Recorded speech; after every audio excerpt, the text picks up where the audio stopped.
రాధాకృష్ణ నాయుడు. ఆయన నెల్లూరు వాసి, కానీ మొగల్తూరులో సెటిల్ అయ్యి అక్కడ స్టేట్ ఎక్సైజ్ ఇన్స్పెక్టర్గా రిటైర్ అయ్యారు ఆయన. అండ్ ఆయన నీకు ఎవరు పోలికలైనా ఎవరి బుద్ధి అని రావచ్చు, కానీ ఆయన బుద్ధులు మాత్రం రాకూడదురా అనేవాళ్ళు. ఎందుకంటే ఆయన రసికుడు.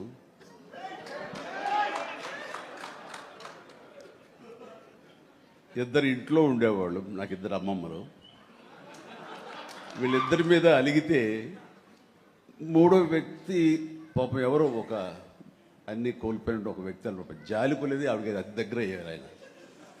అలా మూడు మనకు తెలిసి 4-5 ఉన్నాయేమో మనకు తెలియదు. అందుకని నువ్వు ఈ ఫిలిం ఇండస్ట్రీకి వెళ్తున్నావు, అవకాశాలు ఎక్కువ ఉంటాయి, జాగ్రత్త. ఆయన మాత్రం ఆదర్శంగా తీసుకోవద్దు అన్నారు. నేను తీసుకోలేదమ్మా. చిరంజీవి గారి తాతగారి